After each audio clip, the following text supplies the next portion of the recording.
नमस्कार, मैं नीलेश। आज हम जाने वाले हैं नाथ नगरी यानी कि रसड़ा के श्रीनाथ मंदिर में। अगर अभी तक आपने हमारे चैनल को सब्सक्राइब नहीं किया है तो प्लीज़ हमारे चैनल को सब्सक्राइब कर लीजिए और साथ में बेल आइकन को दबाना ना भूलें ताकि आप जुड़े रहें हमारे साथ, बलिया वाले के साथ।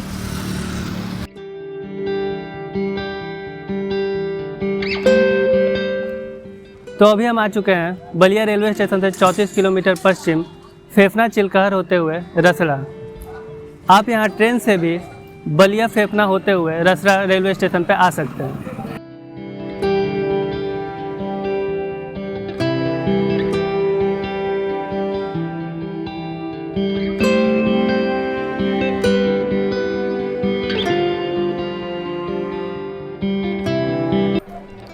रसड़ा यानी नाथ नगरी। रसड़ा की प्रमुख पहचान नाथ बाबा का मंदिर ही है।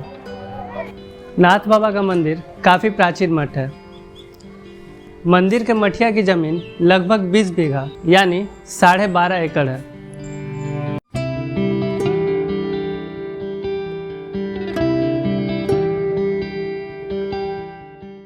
नाथ बाबा का पूरा नाम श्री अमरनाथ बाबा था। बाद में यह नाथ बाबा के नाम से प्रसिद्ध हुए।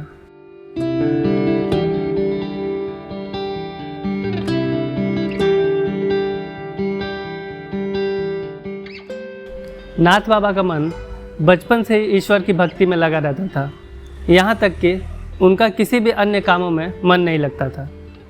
ऐसे ही एक दिन नाथ बाबा इस सांसारिक मोह माया से विरक्त होकर गन्ने के खेत में जाकर छिप गए और इसके बारे में किसी को भी पता नहीं था।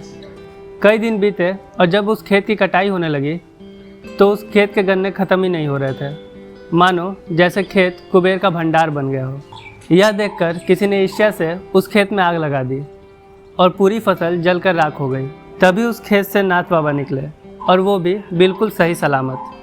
बाबा महीनों दिन बिना कुछ खाए पिए सिर्फ गन्नों के सहारे रहे। इस घटना के बाद उनके घर वालों ने उन्हें अपनी इच्छा अनुसार रहने की इजाज़त दे दी। उसके बाद नाथ बाबा घर से निकल पड़े और कई वर्षों तक भ्रमण किया और फिर रसड़ा वापस लौट आए।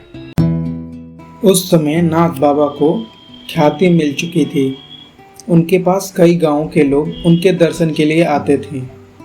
बाद में श्रीनाथ बाबा इसी स्थान पर समाधि ले लिए। श्रीनाथ बाबा की समाधि के ठीक पास ही श्री सुमारनाथ की समाधि है।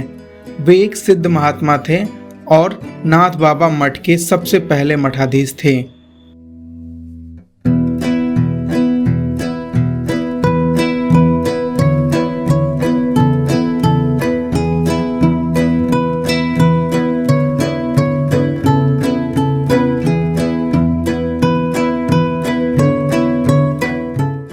नाथ बाबा मंदिर के पास में यह सुंदर और काफी बड़ा पोखरा है। इस पोखरे के पूर्वी तट पर कुछ देव मंदिर है तथा पोखरे के उत्तर में रामलीला मैदान है। इस पोखरे के पश्चिमी तट पर बनी ये संरचना है सती चौरे। काशी नरेश बलवंत सिंह और यहाँ के सेंगर वंश के वीरों के मध्य लगान वसूली को लेकर लड़ाई हुई थी, जिसमें वीर गति को प्राप्त सेंगर वीरों की पत्नियों ने सामूहिक जौहर कर आग में कूदकर सती हो गई थी।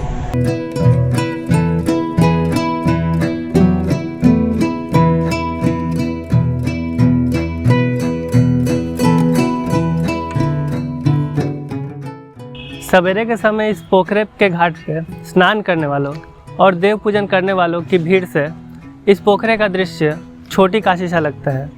इसीलिए रसड़ा को छोटी काशी भी कहते हैं।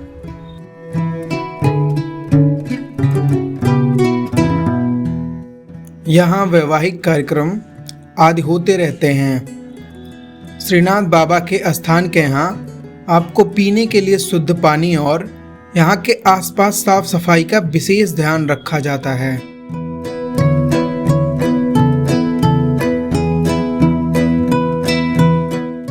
कहते हैं रसड़ा की संकरी रास्तों और सघन आबादी के बावजूद यहाँ का वातावरण एकदम शांत रहता है और यहाँ के तालाब के आसपास की खूबसूरती देखते ही बनती है। रसड़ा और इसके आसपास के क्षेत्रों में कई सिद्ध पुरुषों ने जन्म लिया और बात जब श्रीनाथ बाबा की हो रही है तो सूफी संत हजरत रोशन शाह बाबा का नाम ना आए ऐसा तो हो ही नहीं सकता।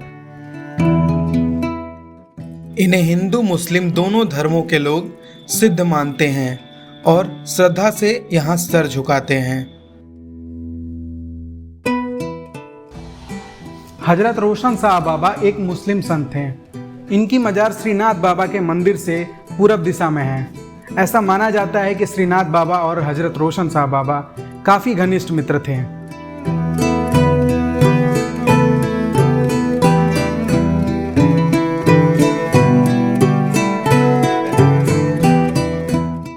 श्रीनाथ बाबा के रोड पूजन में सबसे पहले हजरत रोशन शाह बाबा को रोड चढ़ाकर तब नाथ बाबा पर रोड चढ़ाया जाता है।